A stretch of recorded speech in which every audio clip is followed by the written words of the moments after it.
Hi dears, welcome to Avalidam by Neethu. ഇന്നൊരു അടിപൊളി beef കറിയാണ് കേട്ടോ. ഇത് അധിക സമയമൊന്നും എടുക്കൊന്നുമില്ല, വഴറ്റാനൊന്നും നിൽക്കേണ്ട ആവശ്യമൊന്നുമില്ല, വളരെ പെട്ടെന്ന് നമുക്ക് ഉണ്ടാക്കാം. അതെങ്ങനെയാണെന്ന് നോക്കാം നമുക്ക്. അതിനായിട്ട് ഞാൻ ഇപ്പോൾ ഇവിടെ 2 വലിയ സവാള അരിഞ്ഞെടുത്തിട്ടുണ്ട്. ഇത് വളരെ കനം കുറച്ച് അരിയേണ്ട ആവശ്യമൊന്നുമില്ല, നമുക്കത് കുക്കറിലിട്ടാണ് വേവിക്കേണ്ടത്, അതുകൊണ്ട് വല്ലാണ്ട് അരിയണ്ട. പിന്നെ ചെറിയ കഷ്ണം ഇഞ്ചിയും ഒരു കുടം വെളുത്തുള്ളിയും കൂടെ ചതച്ച് വെച്ചിട്ടുണ്ട്, പേസ്റ്റ് ആക്കാണ്ട് അങ്ങനെ ചതച്ചെടുത്താൽ മതി. ഇനി അതിലേക്ക് തേങ്ങാക്കൊത്ത് വേണം. ഇതേപോലെ കുറച്ച് തേങ്ങാക്കൊത്തും കൂടെ ഇതേപോലെ ചെറുതായിട്ട് കട്ട് ചെയ്തെടുത്തിട്ടുണ്ട്. ഇനി ഇതിലേക്ക് ഒരു 4 ടേബിൾ സ്പൂണ് മീറ്റ് മസാല വേണം. പിന്നെ മുളക് പൊടിയും മഞ്ഞൾപ്പൊടിയും ഒക്കെ വേണം. പിന്നെ ഒരു മീഡിയം സൈസ് തക്കാളിയും കൂടെ വേണം. ഇനി നമുക്ക് ഗ്യാസ് കത്തിച്ച് അതിനകത്തൊരു കുക്കർ വയ്ക്കാം. അതിൽ 3 ടേബിൾ സ്പൂണ് വെളിച്ചെണ്ണ ഒഴിച്ചിട്ടുണ്ട്. വെളിച്ചെണ്ണ ചൂടായതിന് ശേഷം ഇഞ്ചിയും വെളുത്തുള്ളിയും ചതച്ചത് ഇതിനകത്തേക്ക് ഇട്ട് കൊടുക്കാം.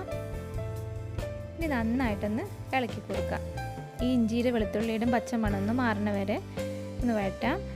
ഇനി അതിലേക്ക് സവാള ചേർത്ത് കൊടുക്കാം. അതൊന്ന് വഴറ്റി കൊടുക്കാം.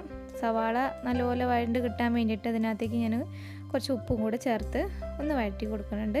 വല്ലാതെ ഒന്നും വഴലേണ്ട ആവശ്യമൊന്നുമില്ല, ജസ്റ്റ് ഒരു ട്രാൻസ്പെറൻ്റ് ആയാൽ മാത്രം മതി. എൻ്റെ വീഡിയോസ് കാണുന്ന കൂട്ടുകാരോട് ഒരു റിക്വസ്റ്റ് ഉണ്ട്, എൻ്റെ വീഡിയോ കണ്ടതിന് ശേഷം ഒന്ന് സബ്സ്ക്രൈബ് ചെയ്തേക്കണേ. അതിന് തൊട്ടപ്പുറത്തുള്ള ബെല്ലൈക്കൺ ഒന്ന് ക്ലിക്ക് ചെയ്താൽ ഞാൻ എൻ്റെ വീഡിയോസിൻ്റെ നോട്ടിഫിക്കേഷനൊക്കെ നിങ്ങൾക്ക് കിട്ടും. അപ്പോൾ സബ്സ്ക്രൈബ് ചെയ്യാൻ മറക്കല്ല കേട്ടോ. ഞാനിതിനകത്തേക്ക് ഒരു തണ്ട് കറിവേപ്പിലയും ചേർത്തിട്ടുണ്ട്. പിന്നെ ഈ തേങ്ങാക്കൊത്തും കൂടെ ചേർത്ത് ഒന്ന് വഴറ്റി കൊടുക്കാം. ഇനി അതിലേക്ക് ഞാൻ കുറച്ചൊരു 1/2 ടീസ്പൂൺ മഞ്ഞൾപ്പൊടിയും കൂടി ചേർത്ത് കൊടുത്ത് ഒന്ന് വഴറ്റി കൊടുക്കുന്നുണ്ട്. പിന്നെ ഇതിലേക്ക് 2 ടേബിൾ സ്പൂൺ മുളക് പൊടിയും കൂടി ചേർത്ത് കൊടുക്കുന്നുണ്ട്. ഇത് ഞാൻ കാശ്മീരി മുളക് പൊടിയാണ് ചേർക്കുന്നത്, അതുകൊണ്ട് അധികം എരിവൊന്നും ഉണ്ടാവില്ല.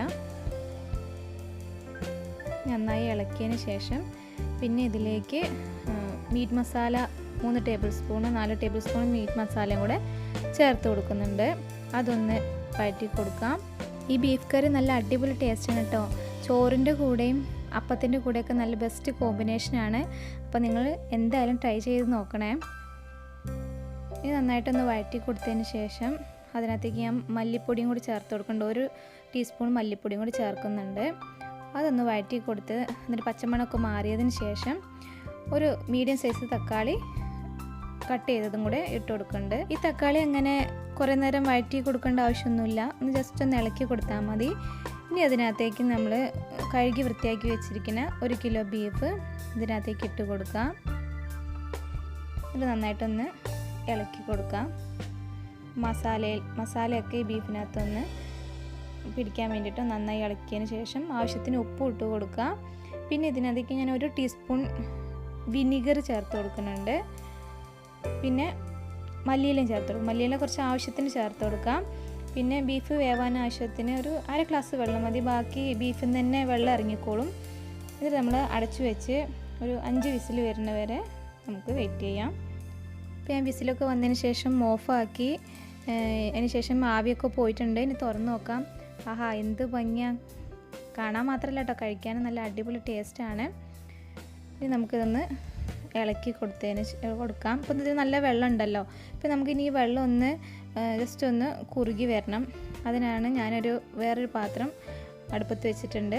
അതിനകത്തേക്ക് ഈ കറി നമുക്ക് ചേർത്ത് കൊടുക്കാം. എന്നിട്ട് നന്നായിട്ടൊന്ന് തിളപ്പിച്ച് ഇതിന് ചാറൊന്ന് ചെറുതായിട്ടൊന്ന് കുറുകിയിട്ട് വരണം. ഇനി കുറച്ച് മല്ലിയിലയും കൂടെ ഇതിനകത്തേക്ക് ചേർത്ത് കൊടുക്കാം. കറിവേപ്പില ഉണ്ടെങ്കിൽ കറിവേപ്പിലയും കൂടെ ചേർത്ത് കൊടുക്കാം. എൻ്റെ കയ്യിൽ ഉണ്ടായിരുന്നില്ല, അതുകൊണ്ട് ഞാൻ ചേർത്ത് കൊടുക്കാതിരുന്നത്. നല്ലപോലെ തിളച്ചൊന്ന് കുറുകി വരട്ടെ. ഇപ്പോൾ ചാറോട് കൂടിയാണ് ഇഷ്ടമെന്നുണ്ടെങ്കിൽ ഇങ്ങനെ തന്നെ നമുക്ക് ഓഫ് ചെയ്യാം.